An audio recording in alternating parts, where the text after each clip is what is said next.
auditrices, bonjour. Nous sommes actuellement à Palm Bay en Floride. Bienvenue dans l'émission orchestrée par Bishop Eli pour Téléanti. Qui ne connaît pas l'histoire de Jésus sur la barque? La tempête, le vent soufflait, la pluie tombait. Ses disciples s'agitaient autour de lui. Mais lui, il demeurait tranquille. Il dormait. Son corps était en repos, son âme était tranquille et également en repos. Mon frère, ma sœur, ton âme a besoin de se reposer. Arrête de t'agiter. Quand les gens te disent « Mais comment vas-tu faire ?» ou « Comment est-ce que tu te sens ?» réponds « Je suis tranquille, car mon âme se repose. » Mon âme se repose. Mais que veut dire cette phrase? Cela veut dire « Seigneur, je te fais confiance. Je suis tranquille car tu t'occupes de ma tempête. Alors repose-toi, mon âme. Pourquoi t'as-tu? Pourquoi t'agites-tu ?» comme dirait le psalmiste. Quand une situation, un événement ou même une mauvaise parole t'est donnée, mets ta main sur ton cœur et dis « Mon âme, repose-toi. Dieu s'en occupe. » Bonne journée. 25 ans de télévision aux Antilles. Parce que tous les jours, j'ai la victoire sur le diable. Tous les jours, je m'accorde la victoire. Et j'aimerais te dire, tu y as la victoire. Arrêtez de croire aux mensonges du diable. Les Kimoisins sont pas puissants. Les sorciers sont pas puissants. Je n'ai pas peur de sorciers. Ça fait 2 ans que je suis là. Ils ne peuvent rien faire contre moi. Bishop Eli, c'est le premier téléévangéliste des Antilles françaises. 25 ans d'intégrité. 25 ans de sainteté. Celui qui a lu, c'est Jésus-Christ. Et j'espère qu'un jour, je pourrai devant la télévision vous démontrer la puissance de Dieu, comment le Saint-Esprit. C'est la sœur Monica. Voilà. Elle, il y a plus de 30 ans, elle repassait mon pantalon un jour et sa mère a été guérie. Je rappelle. Amen. Elle repassait mon pantalon et elle avait du rhumatisme, sa mère a été guérie. Bon, voilà les mamie Chabine, c'est la plus belle de toutes les Chabines. Voilà sa fille. C'est la sœur Monica. Oui. Voilà, pasteur Pierrot. Mets-toi à côté, mets-toi à côté. Garde les fidèles, regardez. Plus de 30 ans. Ils m'ont connu quand j'avais 28 ans. Maintenant j'ai 57 ans. Voilà. Jamais ils ont vu des bêtises ici. Jamais ils ont vu une maîtresse de Bishop Eli. Jamais ils ont signé un chèque obligé par Bishop Eli. Jamais ils ont payé une guérison pendant plus de 30 ans. Passé à Laniela, passé à Chanzo, passé à Margalant. Ouais, parler Margalant, me dormir. Alléluia. Jésus-Christ est vivant. Écoute bien ça.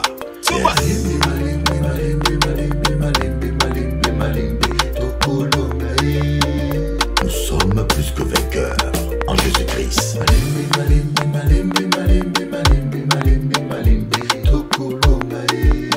Sois patient, maman.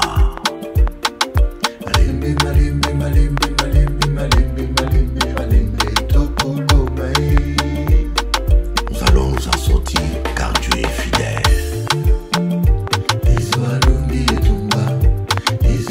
Jésus a vaincu la sorcellerie. Yeah. Jésus a triomphé pour toi. Yes.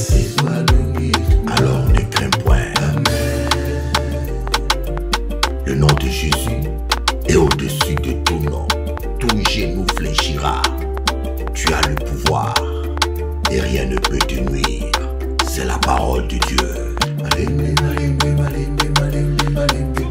Doucement, triompherons. Sois pas pressé, crois seulement. Yeah. Nous allons triompher.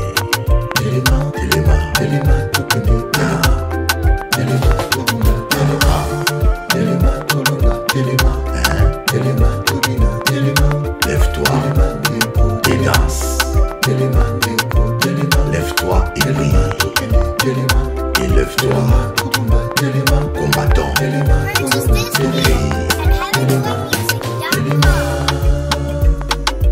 trop contre toi par un seul chemin, ils s'enfuiront par 1000. 1000 tomberont à ton côté, 10 000 à ta droite. Tu ne seras jamais atteint.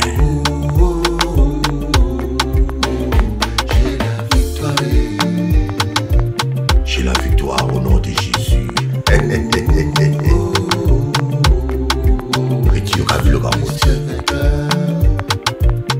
Atabasali kisi bakukate. Yes. Au nom de Jésus, tout genou fléchira. Toute arme forgée contre toi est sans effet. Ça c'est la parole de Dieu. Tikabango balu baba toga bafinga baba.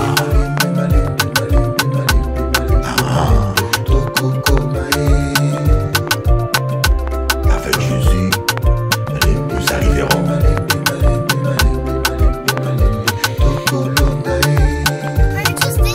Alléluia, ne t'occupe pas de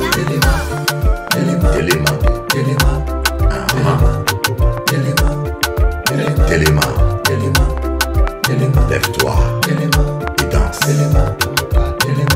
Lève-toi, loue l'Éternel.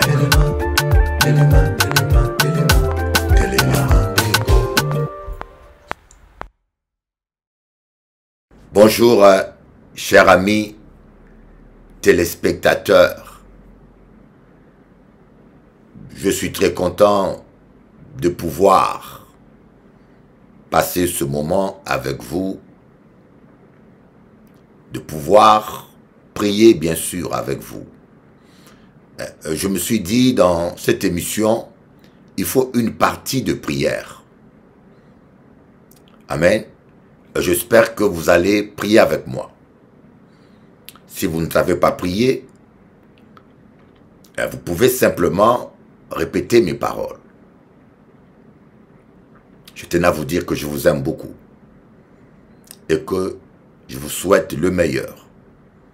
Je ne connais pas qui vous êtes, mais je sais que Dieu vous aime, que Jésus-Christ était mort à la croix pour vous.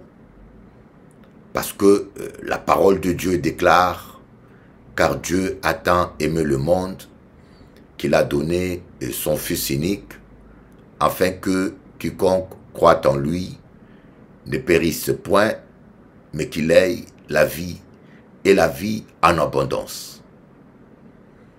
Voyez, nous périssons dans des souffrances sentimentales. Le monde est malade. Regardez la guerre en Ukraine, c'est de la bêtise. Tous ces jeunes qui sont en train de mourir. Voyez, tous ces jeunes qui sont en train de mourir à cause de la méchanceté.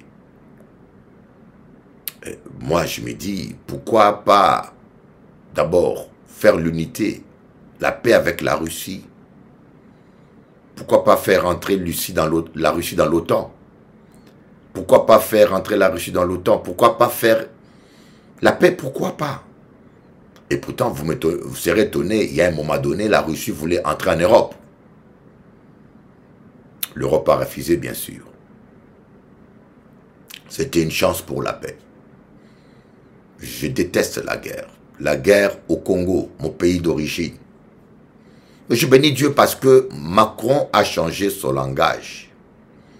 Il a condamné le soutien du Rwanda au groupe rebelle M23 qui est en train de créer et déstabiliser les enfants de mes racines. Merci Seigneur. Merci mon Dieu. Nous bénissons le Congo, nous bénissons l'Ukraine, nous bénissons la Russie aussi. Voyez, nous réclamons la paix de Dieu, que toutes ces guerres s'arrêtent, que ces innocents qui meurent, ce sang qui coule, voyez. Et je vous ai toujours dit que l'armée de Satan a besoin du pétrole spirituel. Le pétrole dans le monde des ténèbres, c'est le sang humain. Vous allez dire que ce monsieur-là rencontre des bobards, n'est-ce pas? Qu'est-ce qu'il rencontre, ce monsieur-là? Vous êtes simplement ignorant. Vous êtes ignorant. Vous êtes ignorant, je vous l'ai dit. Mais laissez-moi vous apprendre des réalités spirituelles que vous ne connaissez pas. Le sang humain, c'est ce qui fait tourner l'énergie dans le monde des ténèbres, dans le royaume de Satan. Et dans le royaume de Dieu, c'est l'amour. C'est l'amour. La plus belle chose que vous puissiez faire pour plaire à Dieu, c'est aimer quelqu'un. La plus belle chose que vous puissiez faire, c'est pardonner à quelqu'un. Comme on a vu dernièrement, nous devons rejeter la méchanceté sous toutes ses formes. Dieu n'aime pas la méchanceté. Si vous voulez être ami de Dieu, écoutez-moi bien, si vous voulez devenir ami de Dieu, vous devez mettre fin à la méchanceté sous toutes ses formes. Bien sûr, par nous-mêmes, c'est pas toujours facile, n'est-ce pas? Voyez, hier, j'étais allé, j'aime bien donner des contre-témoignages. On appelle ça contre-témoignages. Des mauvaises attitudes que moi-même, le pasteur, je peux avoir. Parce que je ne veux pas que les gens me prennent pour quelqu'un de parfait. Hier, j'étais allé à Leader Price du Moule. La ville de Moule s'est développée, hein. Très belle. Après avoir fait les courses, ma femme rentre, on charge la voiture et on part. On prend le parking.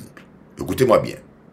Sur le chemin de la sortie du parking, un gare sa voiture en plein chemin. Vous voyez, il y a à côté place de parking où il peut garer sa voiture et à côté place de voiture où il peut garer son parking. Mais le monsieur gare sa voiture sur le chemin et m'empêche de sortir. J'ai fait pim, monsieur pas qu'à bouger. Pim, monsieur pas qu'à bouger. Vous savez, il y a des gens qui sont malades. Hein? Il y a des gens qui sont malades, croyez-moi. Il y a des gens qui vous amènent à bout. Mais tu bloques le chemin. Mais le monsieur veut me défier. Il ne veut pas bouger alors que je dois sortir. J'ai ouvert ma portière. J'ai dit, je veux lui parler.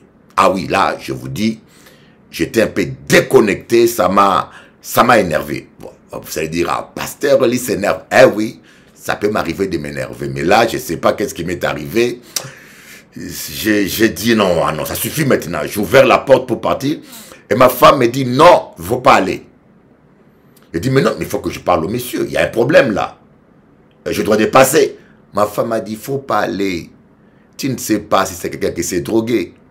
Tu ne sais pas si c'est quelqu'un qui est malade. Tu ne sais pas, il ne faut pas aller. J'ai dit ok. J'ai écouté ma femme. Hein. Il faut écouter ta femme, messieurs. Gardez-moi bien. Gardez-moi bien. J'ai écouté ma femme. Et puis, j'ai mis la voiture, marche en arrière. J'ai encaissé le coup. Vous savez, il faut encaisser. J'ai encaissé le coup. J'ai mis la voiture, marche en arrière pour prendre un autre chemin. Quand je commence à reculer, monsieur qui a démarré. Ça m'a encore énervé. Il dit, mais quand il joue avec moi ou quoi? Je dis, bon, il m'a dit, je veux le suivre là maintenant pour lui dire, qu'est-ce qui se passe? Une voix m'a dit, non. Ça peut être quelqu'un qui a pris son joint. Vous voyez, il y a un Guadeloupéen à Évry. Il y a un Guadeloupéen à Évry qui a été en train de rouler avec sa voiture. Il y a eu des jeunes qui ont fait tomber quelque chose sur sa voiture. Il s'est arrêté pour demander à ce jeune, mais qu'est-ce qui se passe? Vous avez sali ma voiture? Il a réussi 8 coups de balle. Seulement pour ça, 8 coups de balle. On vit dans un monde, croyez-moi, parfois, il faut éviter des conflits, surtout sur le chemin. Tu ne connais pas à qui tu as affaire. Il y a des gens qui sont malades, vous ne le savez pas. Il y a des gens qui sont multirécidivistes. En plus, la justice française est trop laxiste. Des gens qui ont fait des viols, des agressions, on les laisse en liberté, des gens qui ont, soi-disant, ils ont suivi un traitement, et puis ils récidivisent, et puis on les remet. Moi, je pense qu'il faudra mettre les juges en prison. Quand un juge prend une mauvaise décision de donner une liberté provisoire à quelqu'un qui ne le mérite pas et qui a des conséquences, le juge doit payer les conséquences de son choix. Parce que les juges sont trop à l'abri, quoi. Ils prennent n'importe quoi comme décision, et puis voilà, ils ne sont jamais remis en question. Vous voyez, on vit dans un monde vraiment, dans un monde de fous. Ah oui. Il n'y a pas que les vaches qui sont devenues folles. On vit dans un monde de fous. Voilà pourquoi il faut toujours demander l'aide du Saint-Esprit. Parce que c'est vrai que hier, moi, j'étais énervé. J'étais énervé et je pense qu'en sortant, si je sortais de la voiture, monsieur avait intérêt à bien répondre, à bien s'expliquer parce que j'étais énervé. Heureusement que ma femme était à côté de moi, il m'a calmé et il m'a dit de ne pas sortir, de ne même pas parler au monsieur. Et je trouvais que son raisonnement était sage. Parce que ça peut être un drogué. Vous savez, on vit dans un monde où les gens, ils droguent. Et puis dans la drogue, il ne réfléchit pas. Tu vas lui demander pourquoi tu fais ça. Tu lui poses une question, il sort un couteau. Oui. Alors, en cas au conseil, que ce soit à Paris ou en Guadeloupe ou en Martinique, quand tu es en route, il faut éviter les conflits. Ça ne sert à rien du tout. Dis-toi qu'il y a beaucoup de malades, des gens malades en liberté. Beaucoup de malades. Des gens dangereux en liberté. Et il y a des gens qui n'ont rien à perdre, quoi. Ils n'ont rien à perdre. Amen, Seigneur. Voilà. Nous devons aimer. Aimer. Dis, Seigneur, je me prier Dieu, Seigneur, enlève toute forme de colère en moi. Oui. Et là, j'ai découvert aussi que parfois, je peux céder à la chair. Vous voyez que c'est un travail qu'on doit faire tous les jours. C'est un travail qu'on doit faire tous les jours en nous.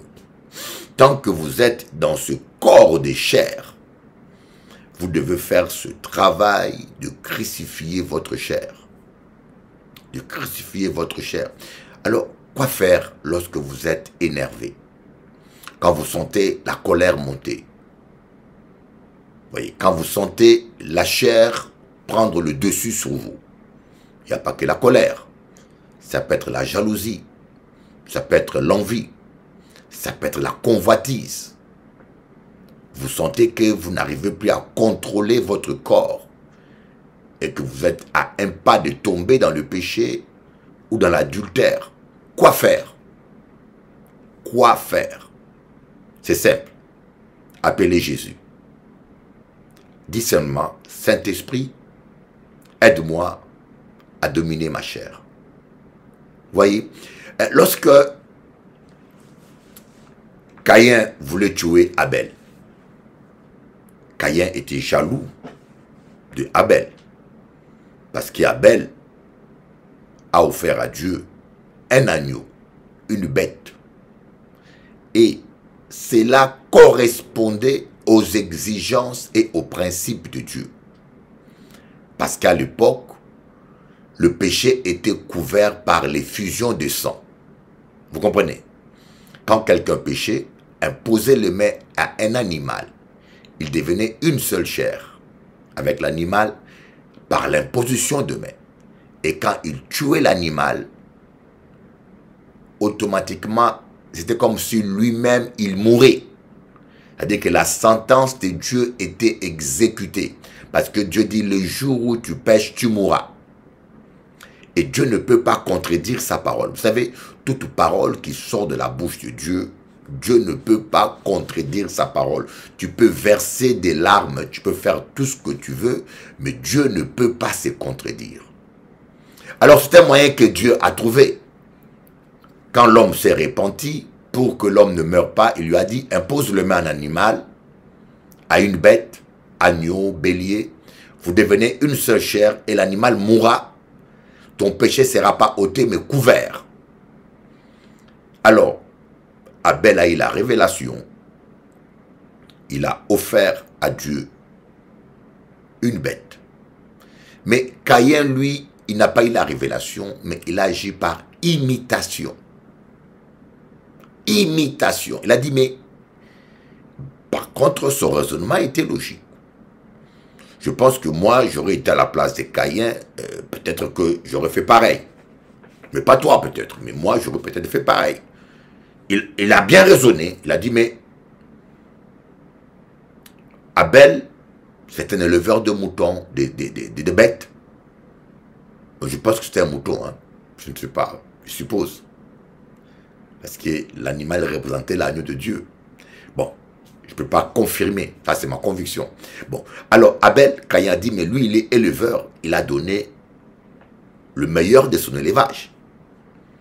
Moi je suis cultivateur, je vais donner le meilleur de mon champ. C'est logique. Mais Dieu n'est pas toujours dans la logique. Les choses de Dieu ne marchent pas par déduction. Alors lui, il a agi dans imitation et déduction. Il est allé donner des fruits à Dieu. Et il n'a pas été exaucé. Alors, il est devenu jaloux. Il commençait à avoir la haine envers son frère. La haine commençait à dominer son cœur. Dieu lui a dit, le péché se couche à ta porte, mais toi domine sur lui.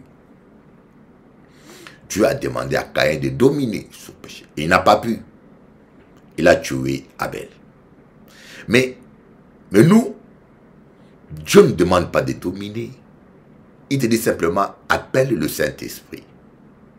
Demande de l'aide au Saint-Esprit. C'est si facile. Eh bien, c'est tellement facile. Mais c'est ce que nous ne savons pas faire.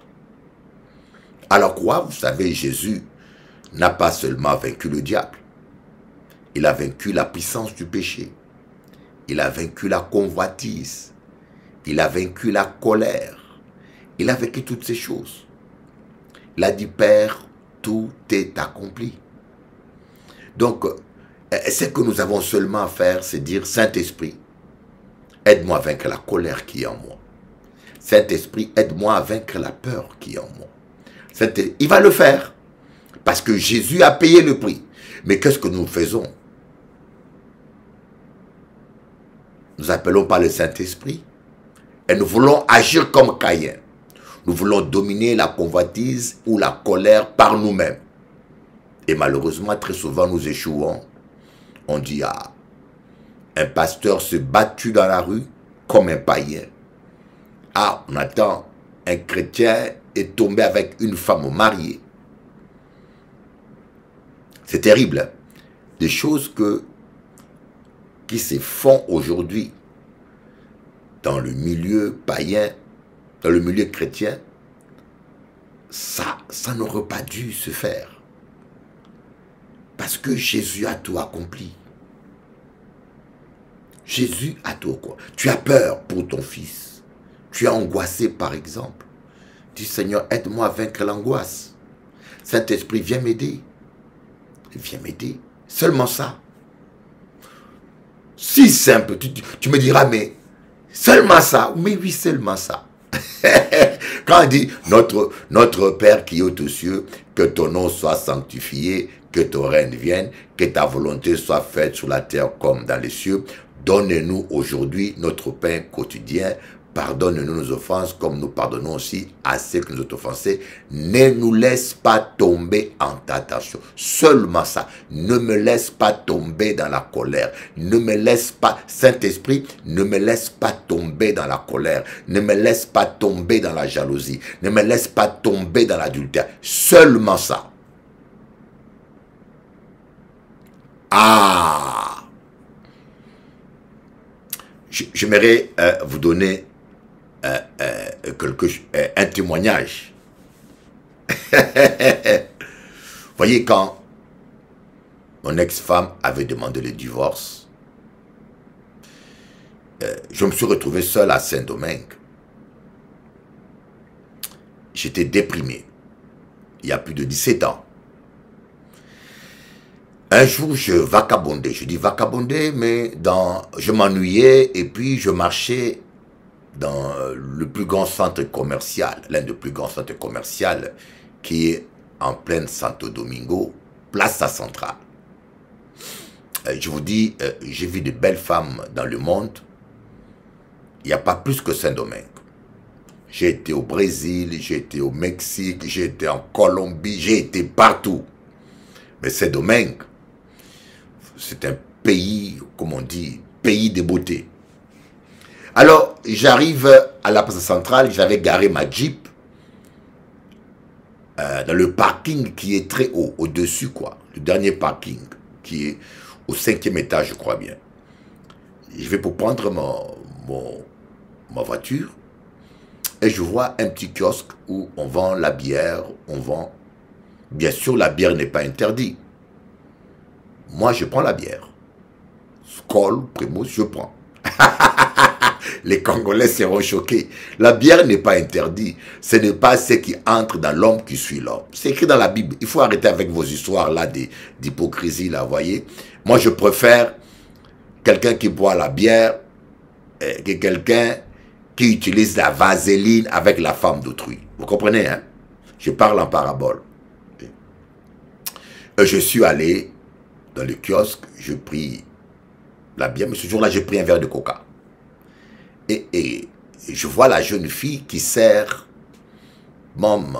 une belle fille, une belle jeune femme, et elle a un sourire ravageur. Elle m'a souri, bah! Il dit, why. Il dit, mais est-ce que j'ai une chance là? Ça, vos pasteurs ne vous disent pas, hein? Moi, je dis tout, moi. Moi, je ne suis pas hypocrite. Peut-être que ma femme va me tirer les oreilles après. Ça, il va dire, mais il ne faut pas dire tout. Mais non. Doudou, tu peux dormir tranquille. Alors, j'ai dit, waouh. Et je commençais à parler avec elle. Je parlais un petit peu, mais j'ai vu que ça marche bien. J'ai dit, mais est-ce qu'on peut... Tu finis à quelle heure? Elle me dit, elle finit à 20h, tout ça. Je dis, est-ce que je peux venir te chercher?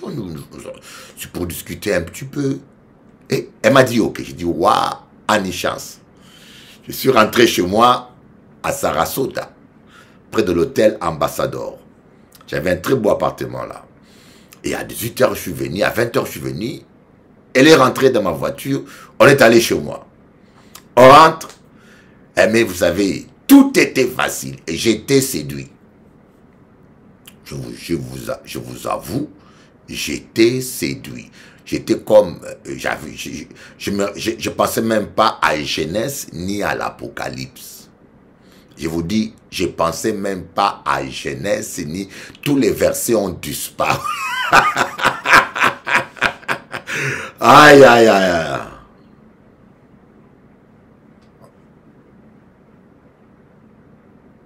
Voyez, tous les versets ont disparu. Et comme je ne sais pas, moi je suis très timide, mais quand tu es surexcité, on s'est retrouvé dans ma chambre. Dans ma chambre. Et elle s'est mise au lit, étendue au lit. Bien-aimé, Dieu est Dieu. Et c'est que je vous dis, Dieu le Père m'attend. Le Saint-Esprit m'attend, je ne peux pas mentir. Voyez, je ne peux pas mentir, le Saint-Esprit m'attend. Histoire vraie. Donc, je ne pensais plus à rien. Je me suis dit, vous imaginez, vous savez, quand vous venez juste de divorcer, ta femme veut plus que tu la touches, juste. Tu avais l'habitude d'avoir de l'intimité avec elle. Donc, les premiers mois, les 3 premiers mois, les 6 premiers mois, c'est le mois le plus dur. Parce que ces habitudes-là sont toujours là. Une fois que tu fais 1 an, 6 mois, plus de 6 mois, 1 an, ces habitudes disparaissent, la chair se calme, s'endort, 2 ans, 3 ans. Tu peux même faire 20 ans. Parce que le corps s'est endormi. Mais les premiers mois, c'est le plus dur. Et je vous dis, j'ai pris ma main, quand j'ai ouvert quand j'ai détaché ma ceinture, synchroniquement, le courant a disjoncté. Si on me disait que ma ceinture était le disjoncteur, je croirais. Imaginez-vous que j'habitais cet appartement pendant des ans. Écoutez-moi bien, j'habitais cet appartement pendant des ans. Et pendant des ans, jamais on n'a coupé le courant dans mon appartement. Parce que j'habitais dans une zone privilégiée. J'étais près de l'hôtel Ambassador. C'est l'hôtel le plus cher, le plus huppé de la République dominicaine. Donc, les autorités ont parlé aux centrales électriques. Si on coupe le courant, on peut couper partout, sauf à cet hôtel-là. Parce qu'il y avait beaucoup de clients là. C'était un hôtel capital. Donc, comme j'habitais dans le secteur, je bénéficiais aussi de ces mesures. Donc, le courant n'a jamais été coupé, même une seconde. Mais le courant a sauté ce jour-là parce que j'ai détaché ma ceinture. Boum! Les lumières se sont éteintes. Même la fille a fait... Ah! La fille était choquée. Et là, dans le ténèbre, je me suis rappelé de la promesse de mon vœu que je fais à Dieu. Quand Dieu m'a appelé, je lui ai dit, Seigneur, je veux te servir, mais ne permets jamais que je tombe. Seigneur, j'accepte de te servir, mais ne permets jamais que je tombe. Si un jour le péché me domine, fais-moi grâce, ne permets jamais que je tombe. Et je me suis rappelé de cette prière que j'avais faite à Dieu. Et tout de suite, l'excitation m'a quitté, le calme est revenu, j'ai fermé ma ceinture, je dis à la jeune dame, on va au salon, et puis je me suis excusé, je l'ai raccompagnée chez elle. Dieu sait nous protéger. Dieu sait nous protéger. Lorsque on n'a plus la force, lorsque on perd, lorsque même on est vaincu par le péché. Mais si le Saint-Esprit peut t'aider. Voyez, nous demandons beaucoup de choses à Dieu. Seigneur, donne-moi la puissance. Seigneur, donne-moi l'argent. Seigneur, donne-moi les dons d'opérer des miracles. Donne-moi surtout les dons de prophétie. Mais vous ne demandez pas à Dieu l'essentiel. Seigneur, garde-moi dans la sainteté. Hein? Vous ne demandez plus pas l'essentiel. Seigneur, donne-moi l'amour. Seigneur, ne me laisse jamais tomber. Fais-moi grâce. On demande toujours. On veut. En un mot, on aime bien apparaître. On aime bien apparaître sans être. On aime bien socialement apparaître. On aime bien le succès. On aime bien la gloire. On aime beaucoup la gloire, nous les êtres humains. Voyez. Les païens aiment la gloire du monde. Mais nous, on aime la gloire religieuse. N'oubliez pas que Jésus-Christ a amené... Non, Satan a transporté Jésus dans deux sommets. Le sommet du monde et le sommet du temple. Le sommet de la montagne, il a tenté là-bas et il a mené aussi au sommet du temple. Et il y a deux élévations. Il y a l'élévation du monde et il y a l'élévation religieuse. Les deux sont pareils. Voyez. Le Satan va te transporter. Vous savez, j'ai une de mes filles, on l'a nommée docteur. Et docteur et quoi? Docteur et pasteur. Bien sûr, elle a aimé. Mais c'est des nominations charnelles. Voyez. Les gens aiment trop des grades inutiles. Les gens aiment trop être élevés. Les gens aiment trop être admirés. Ça, c'est le monde. L'apôtre Paul dit, laissez-vous attirer par ce qui est humble. Il faut que nous puissions dire, Seigneur, donne-moi un cœur humble. Dis un peu cela. Seigneur, donne-moi un cœur humble. Enlève-moi le cœur de pierre. Proverbe Ézéchiel 36, verset 26. Ézéchiel 36, verset 26. Enlève-moi le cœur de pierre, Seigneur. Mets en moi un cœur de chair. Donne-moi un cœur qui sait pardonner. Donne-moi un cœur qui sait aimer. Donne-moi un cœur comme le sien. Voyez, c'est ça que Dieu attend de chacun de nous. Le Dieu glorieux, le Dieu merveilleux. Il peut changer ton cœur. Il peut nous changer. Voyez. Et puis c'est comme a dit un homme de Dieu, il faut chaque jour mourir en soi. C'est un travail à vie. C'est un travail à vie, bien-aimé. Si vous ne veillez pas sur votre conduite, quand on dit veiller et prier afin de ne pas tomber en tentation.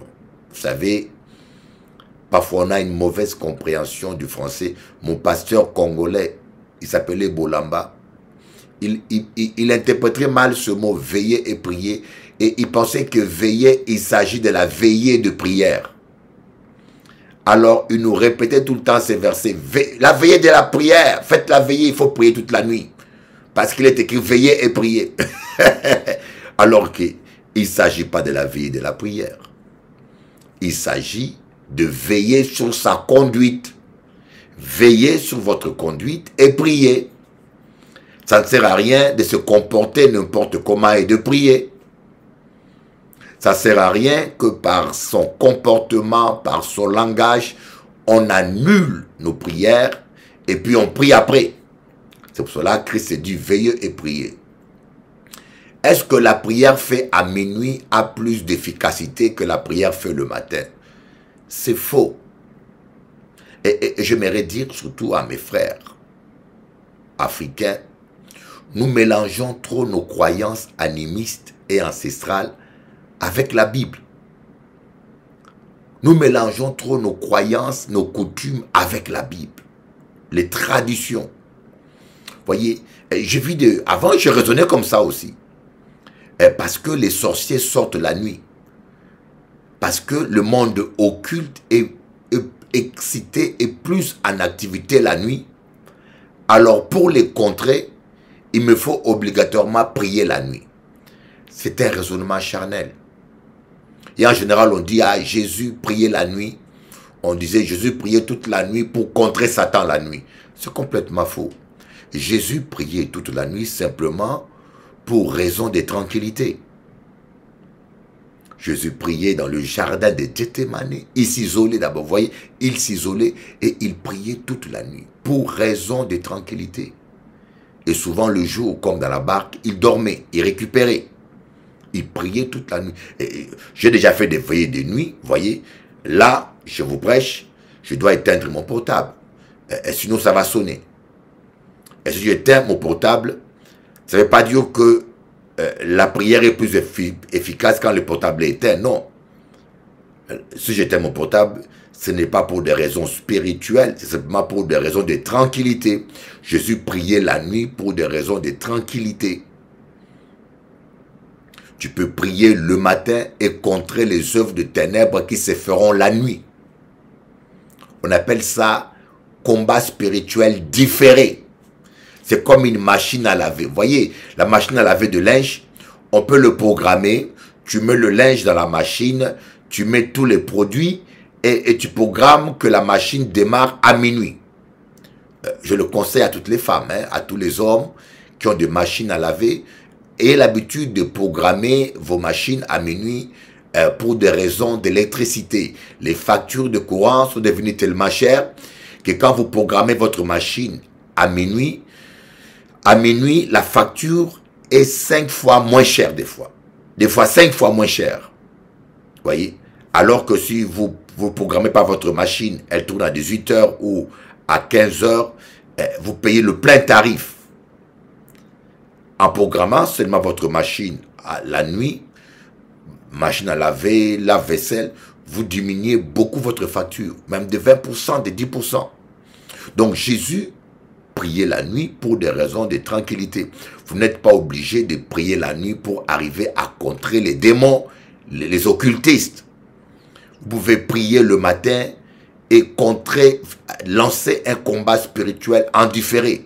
Votre prière va être active à minuit. Je suis là, j'ai dit au nom de Jésus, j'élis toutes les puissances occultes qui vont agir cette nuit, à minuit. J'ai détruit tous les plans de l'ennemi, toutes les attaques de l'ennemi cette nuit sont liées maintenant. Depuis ce matin, je les lis au nom de Jésus, je déclare la victoire de la croix. Je couvre mes enfants, je couvre ma famille avec... Voyez, je prie maintenant, mais ma prière va agir à minuit. Vous comprenez?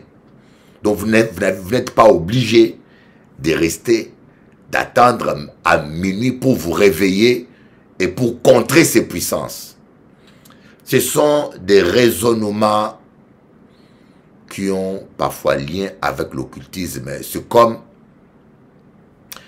j'ai vu un livre où un monsieur parle de la prière d'autorité et de prier sur le haut, prendre autorité sur certains auteurs. C'est-à-dire que ce monsieur, il était un pasteur, mais il avait un raisonnement ridicule. Il a loué un bus avec ses chrétiens, ils rentraient la nuit, ils allaient à Tour Eiffel, la nuit, sur place, pour briser les puissances occultes qui étaient à Tour Eiffel. Après, ils prenaient le bus, il allait place de la Victoire, et il priait la nuit dessus, et il faisait le tour de Paris comme ça. Et, vous savez, Jésus a dit, l'heure vient où les vrais adorateurs adoreront Dieu en esprit et en vérité. On n'a plus besoin d'aller sur des endroits géographiques. Tout dépend de votre foi. Vous voyez, c'est comme cet officier, son serviteur était malade. Jésus a voulu se déplacer. Le monsieur a dit à Jésus, dis seulement un mot et il sera guéri. Ne perds pas ton temps. Tu ne déplaces pas des kilomètres et ne te fatigue pas inutilement. Tu as assez d'onction. Dis seulement un mot et mon serviteur ou mon fils, je crois, là où il est, il sera guéri. Vous comprenez? Jésus a admiré cette foi. Mais je me suis posé la question, mais pourquoi Jésus a voulu se déplacer? Bien qu'il savait que un seul mot de sa bouche suffisait même pour guérir la personne à distance. C'est là où Dieu m'a dit, Dieu agit toujours par rapport à notre foi. Si votre foi croit que même quand je prie pour vous là, par la télé, vous pouvez être guéri, vous allez recevoir la guérison. J'ai vu des gens qui ont été guéris par la télé. Et je fais la prière à la télé. Sans me déplacer, ils ont été guéris. J'ai vu des gens qui ont été délivrés là parce que nous sommes en train de parler de loin, là où vous êtes là. L'onction de Dieu peut vous saisir. Si vous avez la foi, il n'y a pas de limite. Mais si vous croyez qu'il faut que Bishop Eli paye un billet d'avion, qu'il vienne à Martinique, qu'il mette ses pieds chez toi et qu'il prie pour vous, je peux vous prier pour vous à distance, il te sera fait selon ta foi. Il faudra que tu me payes le billet d'avion, que je prenne une journée entière, que je vienne, parce que c'est ta foi qui est comme ça. Vous voyez, la foi est très importante. Tout dépend de ce que vous croyez. Si vous croyez qu'en priant le matin, vous pouvez bloquer toutes les puissances, activités démoniaques contre vous, contre votre famille, contre votre église, le matin, vous allez voir, la nuit, quand les gens voudront vous attaquer, ils verront un détachement angélique. Ils verront des anges qui seront là en réponse à ta prière matinale. Vous comprenez? Très longtemps, je me suis privé du sommeil, je vous avoue. Très longtemps, je me suis privé du sommeil en croyant que parce que je priais la nuit, je bloquais les sorciers, ça a été l'ignorance. Mon peuple périt parce qu'il lui manque la connaissance, ou je peux dire mon peuple périt parce qu'il lui manque. Mon peuple périt pas seulement souffre. Nous souffrons, nous périssons dans la souffrance, nous perdons du temps, nous perdons d'énergie, nous perdons de l'argent et nous tombons dans le péché. On se fait mal parce que nous manquons cette connaissance. Amen. Dieu est bon. Dieu est bon. Dieu est merveilleux. Voilà un peu. Alors, en un mot, quand vous êtes dans des états extrêmes, demandez l'aide du Saint-Esprit. Il est là pour cela. Il est là pour nous conduire. Il est là pour nous guider. Il est là pour nous aider. Il est là pour ça, bien-aimé. Mais c'est par grâce. Ce n'est pas par ta force. Vous savez, si vous êtes dans la sainteté parce que vous êtes fort, Dieu n'a aucune gloire. La gloire est à vous.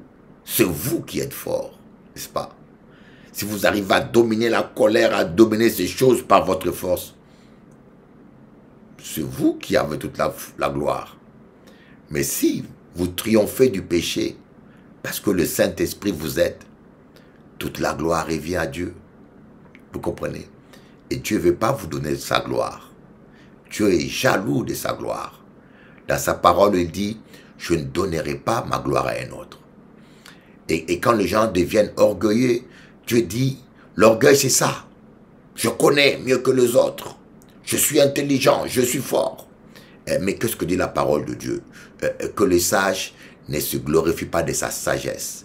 Que le fort ne se glorifie pas de sa force. Que celui qui se glorifie de connaître l'Éternel des armées. Alléluia. Ne vous glorifiez pas. On va lire ce verset. Alléluia. Et si tu crois et que je crois, et qu'ensemble nous prions.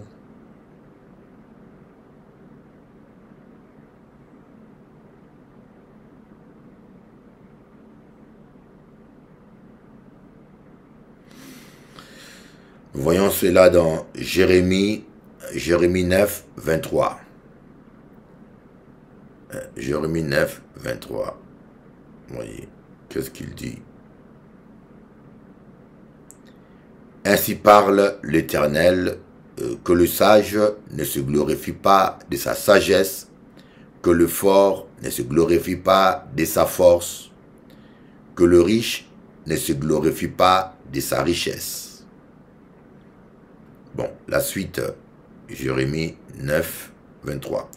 J'aimerais voir la suite. Donc, je suis obligé d'aller sur la Bible.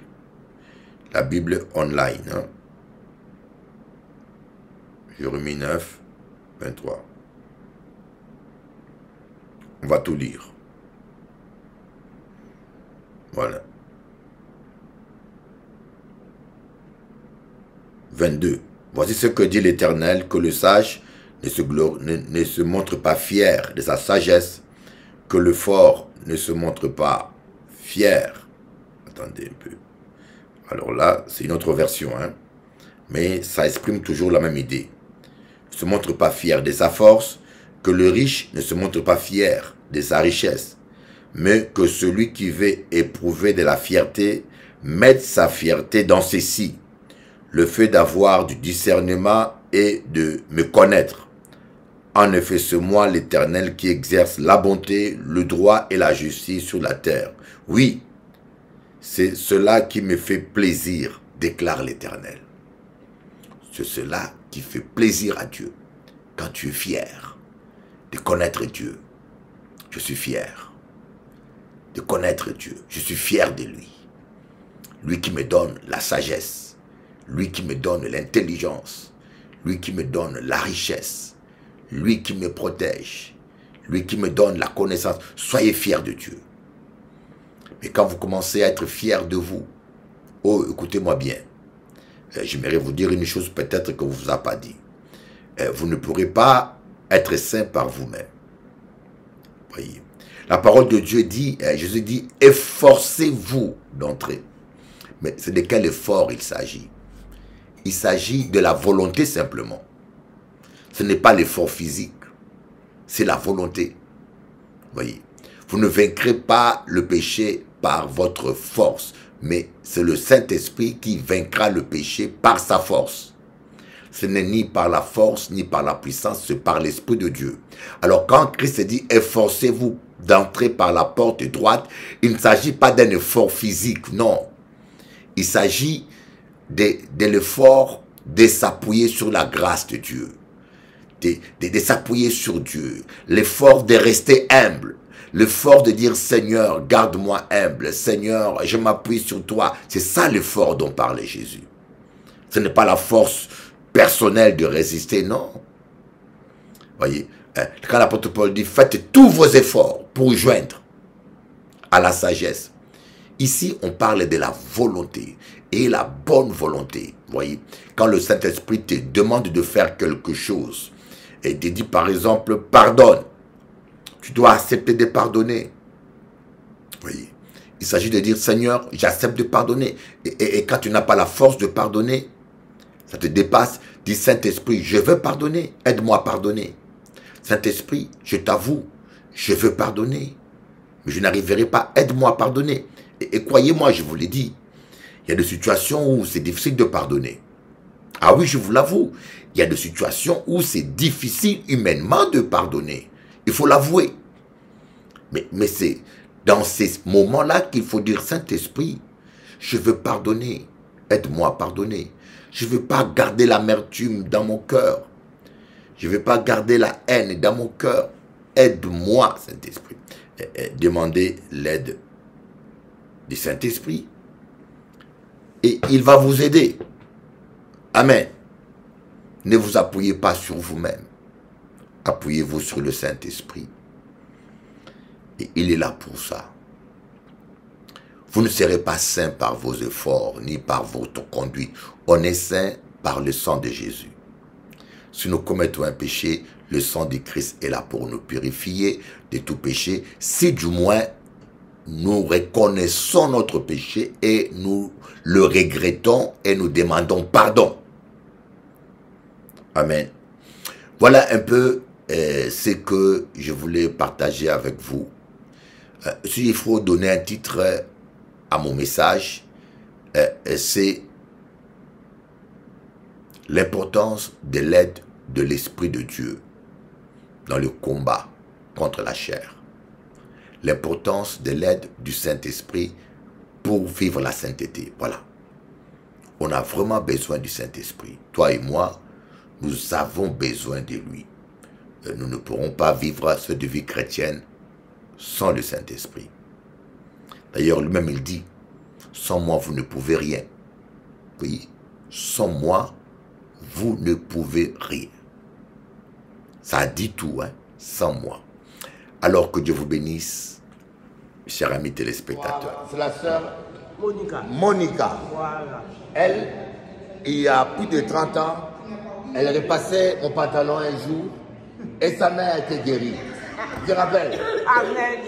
Elle repassait mon pantalon et elle avait du rhumatisme, sa mère était guérie. Bon, voilà les mamie Chabine, c'est la plus belle de toutes les Chabines. Voilà sa fille. C'est la sœur Monica. Oui. Voilà, pasteur Pierrot. Mets-toi à côté, pasteur, mets-toi à côté. Garde les fidèles, regardez. Plus de 30 ans. Ils m'ont connu quand j'avais 28 ans. Maintenant, j'ai 57 ans. Voilà. Jamais ils ont vu des bêtises ici. Jamais ils ont vu une maîtresse de Bishop Eli. Jamais ils ont signé un chèque obligé par Bishop Eli. Jamais ils ont payé une guérison pendant plus de 30 ans. Passé à l'Agnella, passé à Chanzo, passé à Margalante. Ouais, parler Margalante, dormir. Alléluia. Glory cha. Et t'en parlera un jour. Et t'en parlera un jour. Et t'en travaille pour le juste. Et t'en parlera un jour. Le temps parlera pour toi et moi un jour, yeah, yeah. Le temps parlera, la lumière triomphe toujours des ténèbres, yeah. Le temps parlera, la vérité prend l'ascenseur, le mensonge l'escalier. Le temps parlera. Rien n'est resté caché ici-bas. Le temps parlera, on saura distinguer un jour les vrais du blé. Le temps parlera, ne pleure pas maman, ne pleure pas, non, non, non. Le temps parlera, le chemin du juste est comme l'éclat de la lumière du soleil. Le temps parlera un jour. Le temps parlera un jour. Le temps travaille pour le juste. Le temps parlera un jour. Le temps parlera. La vérité triomphe toujours du mensonge. Le temps parlera. Garde les silences, laisse Jah travailler pour toi. Le temps parlera. Remets à l'Éternel ton sort. Fais-lui confiance et il agira. Le temps parlera. Le temps parlera. Le temps parlera. Le temps parlera. Pleure pas maman, femme ne pleure pas. Non, non, non. Le temps parlera. La vérité finit toujours par triompher du mensonge. Ne t'irrite pas contre celui qui réussit dans ses mauvaises voies. C'est mal faire, garde les silences devant l'Éternel, et il agira en son temps, au temps fixé. Et t'en parlera un jour. Le temps parlera un jour. Le temps travaille pour les justes. Le temps parlera un jour. Le temps parlera. Un jour, ils viendront mendier le pain chez toi. Le temps parlera. Un jour, tu combattras Goliath pour eux. Le temps parlera. La justice de Dieu paraîtra comme le soleil un jour. Le temps parlera. L'Éternel te justifiera et t'élèvera. Le temps parlera. Laisse-le parler, laisse-le juger.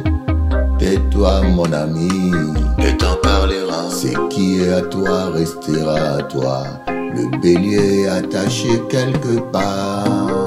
Le temps parlera un jour. Le temps parlera un jour. Le temps parlera un jour. Le temps parlera un jour. Laisse Dieu combattre pour toi. Laisse Dieu combattre pour toi. Laisse Dieu combattre pour toi. Laisse Dieu